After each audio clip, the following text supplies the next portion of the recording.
This week, I thought as I prepare for Christmas along with the birth of our 8th baby, I thought I'd take you guys along. I have some decorating and some baking to do, and then just a bunch of baby prep things. If you're new here, I'm Stacy, homeschooling and homesteading mama of 7, on a mission to ditch the grocery store and become more self-sufficient. Subscribe to our channel to learn more about our journey and how we are making that dream come true. The kids have been enjoying the skating rink we built this year so much. After they're done with school, they head out, so I want to take advantage of this quiet a bit and try to knock out as much of my to-do list as possible. Also, as I bake and get things done, I thought I'd also answer some common questions I get over on Instagram, such as why I'm most likely not going to have a home birth, how I handle having natural births in a hospital, and some other things around natural pregnancy and birth. So whether or not you're in the baby having stage of life, I'm hoping you'll find something in this video to encourage and inspire you. I had really big plans this year to have all of my decorating done, presents wrapped, and everything ready to go for baby before December, but here we are just a few weeks until Christmas, and I haven't even hung our stockings or got out my bin of baby clothes to wash. This week I've decided to get the very minimal amount of decorating done that we do.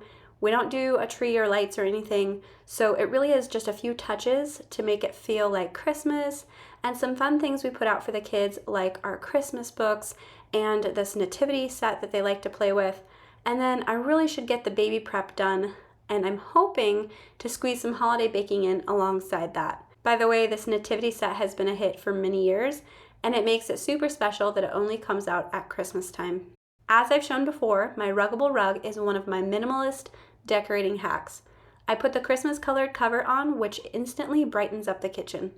Then there are just a few things here and there that I put out, even very subtle things like swapping out the cookbook I leave out and putting out some fake candles in our windows just helps set the mood of the house and provides a physical reminder that it's a special time of year. The kids really look forward to this little bit of decorating I do, so I know that it's special to them and I don't want to skip it just because I am so busy this year. Okay, I got a little decorating done. Now I'm going to switch gears for a bit, get out my baby clothes bin, and pull out anything we might use. When I was having babies back to back, I actually had a full bin of baby girl stuff and a bin of boy clothes, but with my 5-year gap, I did pare down quite a bit. I've already picked up a few new or handmade things for this baby, and honestly, the more kids I have, the more I realize how very little I actually need. I ended up pulling way more out of this bin than I remembered keeping, which was a fun surprise. The kids also really enjoyed seeing clothes that they wore when they were babies. Now I just have to figure out where I'm going to keep all of this because I'm not doing a nursery. I co-sleep with my babies and I just haven't found a nursery to be necessary. I just keep the baby clothes that I'm using in bins under my bed, and then I do have some bins in one of the boys' rooms where I'll keep clothes to grow into. He won't actually sleep in there for a long time. I did also grab a Duna car seat, which I got secondhand, so I'm going to give that a quick scrub too while I have the covers in the wash. The Duna converts to a stroller, which I think is really cool, but it's also really heavy, so I've mixed feelings, but I'm hoping I love it. If you guys would be interested in a video going over everything I've bought for this baby as a pretty minimalistic family of 10, let me know in the comments and I can do that. On this evening before bed, I had the kids finish up their Christmas wrapping for each other. We had the kids draw names and then we give them a budget to spend on whoever they draw. This has been a fun tradition, and watching them open gifts from each other is one of my favorite parts of Christmas morning. Okay, the next day I decided to do some Christmas baking, and also I had the kids help me put together the mini crib. First, I'll get the bread dough rising for a traditional Finnish bread that we make every Christmas. We call it Pulla bread, but it's also known as cardamom bread, and I think a few other names. This recipe makes 8 pretty large loaves, so feel free to cut this recipe in half, but I like making a big batch and then just freezing the loaves to have on hand and ready to go. To make the dough, I just add 1 cup of warm water, 4 tablespoons of instant dry yeast, and 1.5 cups of sugar to my stand mixer, and whisk it until the yeast is dissolved. Then I add in 4 cups of warm milk, 6 eggs, a tablespoon of salt, and 4 teaspoons of crushed cardamom, and whisk that in. Then I switch over to my dough hook and slowly add in 6 cups of all-purpose flour. Next, I add in 3/4 cup of softened butter and then about 6 cups of flour. But after you get to 5, add slowly from there, because since we aren't weighing the flour, the cup measurement isn't always exact. So what you're looking for is for the dough to pull away from the sides of the bowl, but it will still feel a bit sticky. If I'm unsure, I'll dump it onto a floured surface and just work with it a bit until I feel like it's to that point. Then I put it in a greased bowl to rise until it has doubled. Make sure to cover it so that it doesn't dry out, and then depending on the temperature of the house, this rise usually takes a few hours. To speed it along, I popped mine in the oven with the light on. While the dough was rising, we got the crib put together. And if you're curious why we have a crib, since I said we co-sleep, I really just like to have a few different places throughout the house to set down baby that are safe. I also have a co-sleeper bassinet, and what I normally do is place baby to sleep in their co-sleeper, and then when they wake to nurse, I usually pull them into bed for the rest of the night. I feel like we both just get a better initial few hours of sleep that way, and then it also helps to train them to sleep alone eventually. The mini crib is just another option for laying baby down, but if I'm being totally honest, it was also just to fulfill my nesting instinct to make a baby space even though we aren't doing a nursery. He won't actually be using it for a while. I'm really impressed with the quality of this crib though. It went together easy and I love the style. So far, I have no regrets. Okay, after the dough was done rising, it was time to shape and bake it. First, I separate the dough into 8 equal portions. I use a scale to do this just so my loaves end up being about the same size. Then from there, each portion of dough gets separated into 3 smaller portions, and then those get rolled out so that we can braid the dough. Now, I am not a perfectionist on this, and I'm sure there are techniques out there to make the braiding part go a little smoother and look a little bit more professional, because I definitely feel like I fumble through it each year. But however your braid turns out, it will taste amazing. And I like to frost the tops anyway, so any imperfections are pretty well hidden. So I just pinch the 3 strips together at the top, braid them, and then pinch again at the bottom. Then I kind of bunch it up so that it isn't too long and skinny. These will just get set aside as I go, and then when I'm done, I'll preheat the oven to 350. By the time I braid all of the loaves and the oven preheats, the first ones have risen enough to pop into the oven. If you're doing just a few loaves though, I'd say to give them about 20 to 30 minutes for that second rise. They shouldn't quite double, but come close. Then the loaves get baked for 18 to 20 minutes until golden brown and cooked through. There are 2 options for finishing the tops of the bread. Some people just like to do an egg wash and then sprinkle it with pearl sugar, but I like to make a cream cheese frosting. To make the frosting, you just add a 1/4 cup of softened butter and 3 ounces of softened cream cheese to a mixer and beat well until smooth. Then add in 1 pound of powdered sugar and just enough milk to get the consistency that you'd like. I think I usually add a couple tablespoons. Finally, mix in 1 teaspoon of vanilla and whisk it all until it's well combined and smooth. Then, after the bread is mostly cooled, you can frost it. My bread was a little warm still, so it didn't stick as well as normal, but it still worked out fine. And I also add some pearl sugar, mostly just because I think it looks beautiful. A trick for keeping the frosting on and still saving the bread for later is to flash freeze it. So just pop the loaves into the freezer until the frosting is hard. Then you can wrap it in plastic wrap or foil, and then I just keep these in the freezer until I'm ready to pull one out for us or for a gift or to bring visiting. To serve it, I place the bread on a baking sheet and reheat it at 300 degrees just until slightly warm, but not warm enough to melt the frosting. It was the next day before I made it back into the kitchen to do some other Christmas baking projects I'd planned on. I still can't believe how fast the days are going, but I think at some point I'm just going to have to make peace with the fact that I'm not going to get my entire to-do list done before Christmas and baby, and I know that stressing is the worst thing I can do for my health and for baby's health at this point, so just slowing down and not putting any unneeded pressure on myself is important. So the baking projects I got done on this day were making molasses cookies and the dough for sugar cookies. The molasses cookies I will finish and then freeze so that we have them ready to take visiting over the days around Christmas. And then the sugar cookie dough is just something I like to have ready for making cookies sometime next week with the kids. If you aren't familiar with molasses cookies, they're like ginger cookies without the ginger. A friend introduced us to them and we will not go back. Now, I was just going to make a batch of our go-to recipe, but I'm actually pretty sensitive to gluten and actually just grains in general right now. So I decided to experiment a little and do another smaller batch with gluten-free 1-to-1 flour.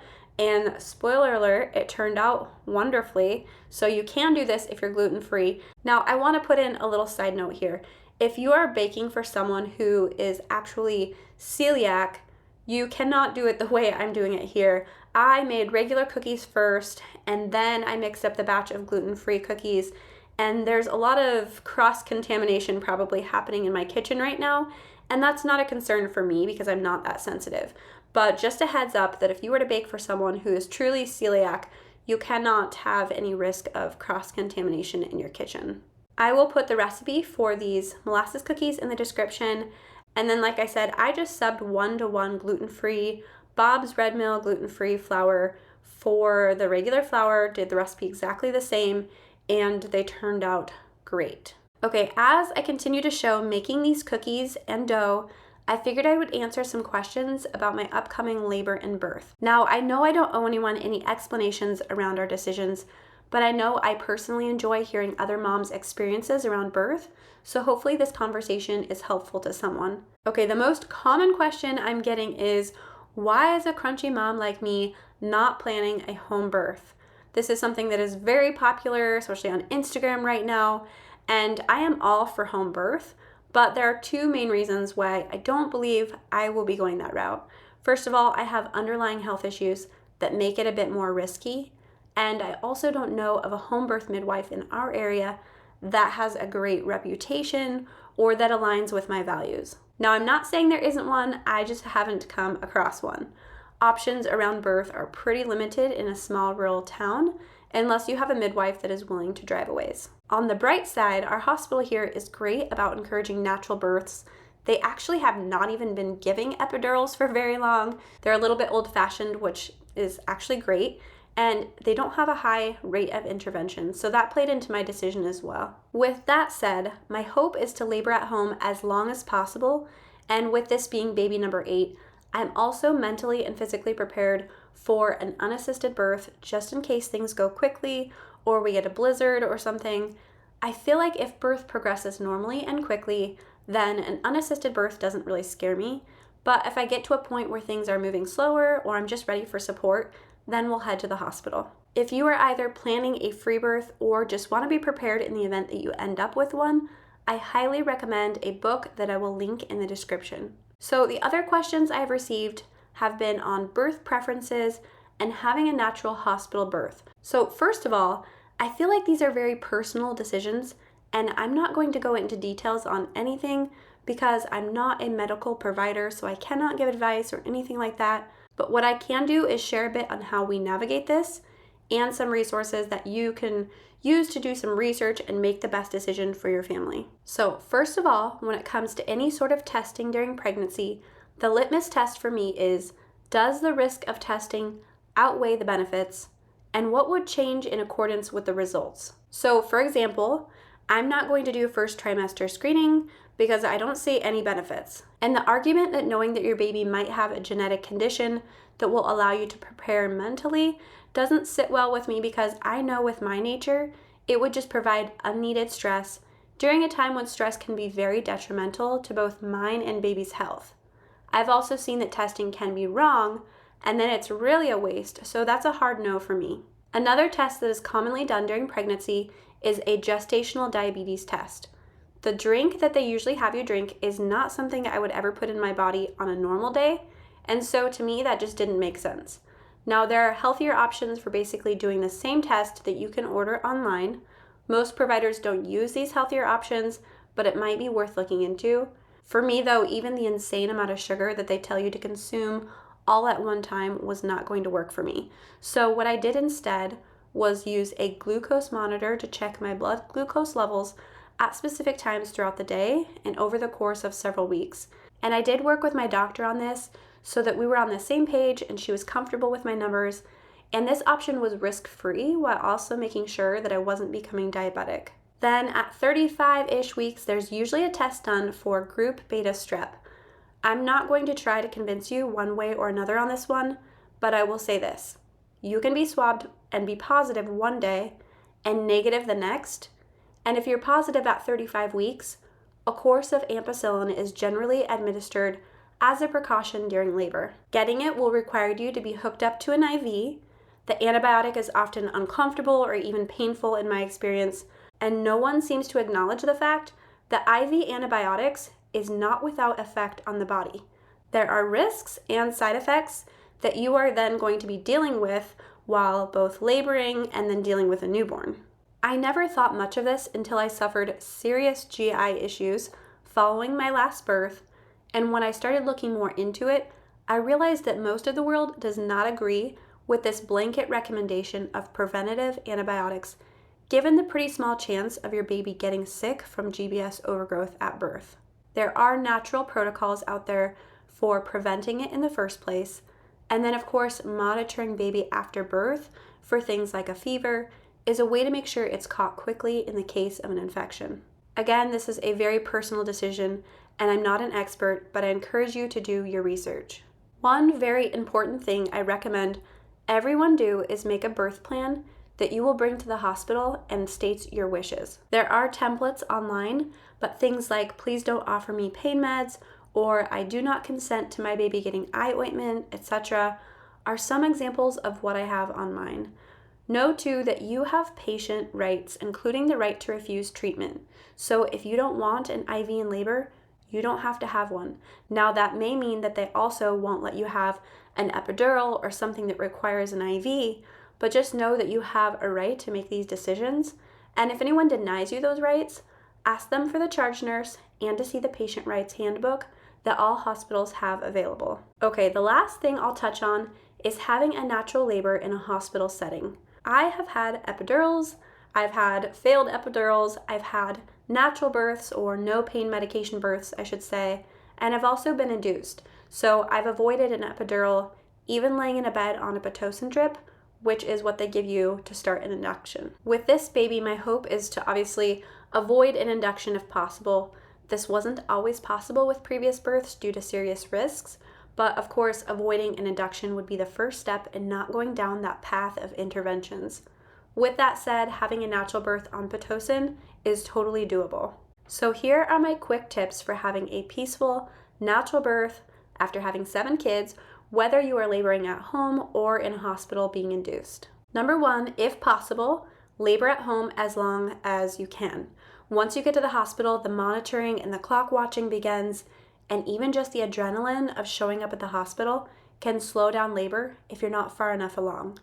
Adrenaline also kills the hormones that block pain, so stay home, find a distraction, and don't go in until you feel like being at the hospital is going to make you feel more at peace than just being at home. Number 2, don't just prepare for baby by packing bags and washing car seats.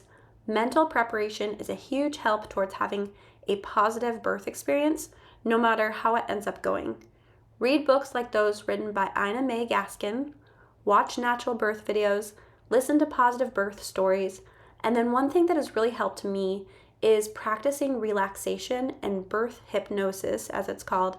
I think the name is kind of deceiving because basically birth hypnosis is just getting yourself in a state of deep relaxation. But either way, this is something that is more easily done if practiced ahead of time. I did a program and listened to audio in the past by a company called Hypnobabies, and this time I just plan on using those same techniques, but listening to an app on my phone called Christian Hypnobirthing, and I believe that company has a course as well. Number 3, well-meaning nurses and even doulas will often encourage laboring moms to move around and try different positions.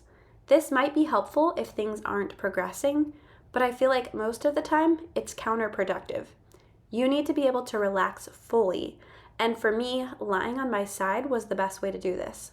Some people are able to relax in water as well. If you do need to be up, I have found success with sitting on a birthing ball with my arms and head on the bed, and then my husband or doula squeezing my hips through each contraction. I was amazed at how well this pressure relieved my pain.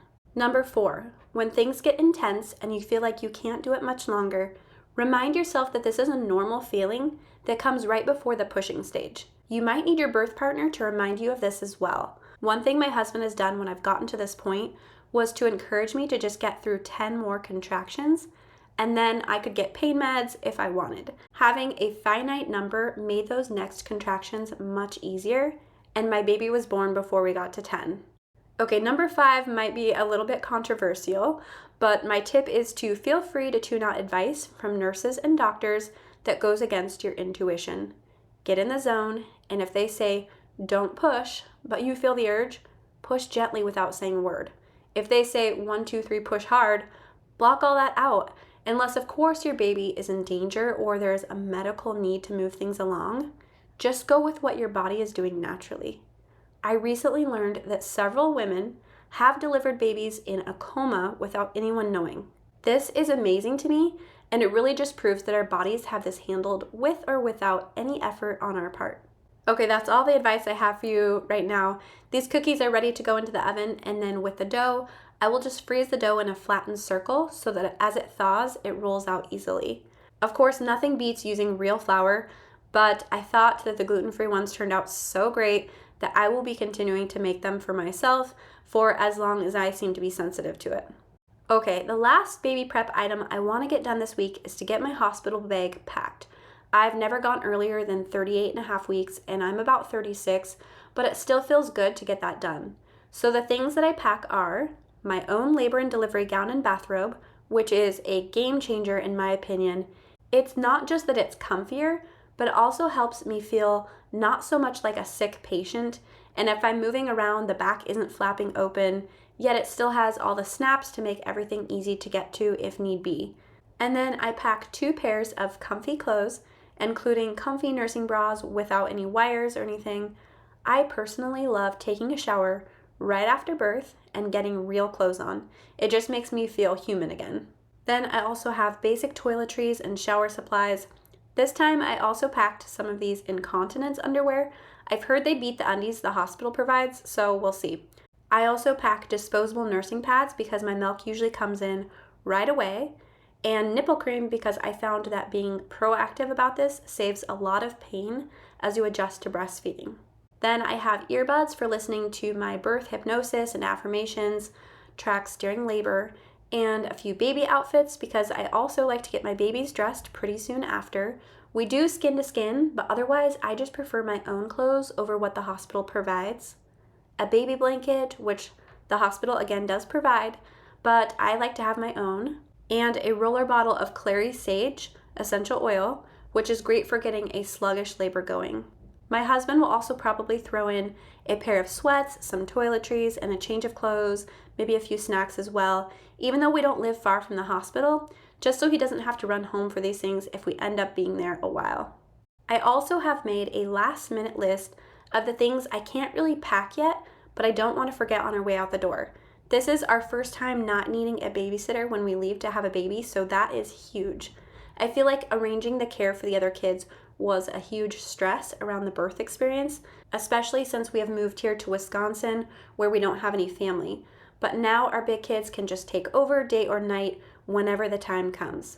Something else I put with my hospital bag or in the car is a few disposable Chucks pads and a large garbage bag in a Ziploc bag.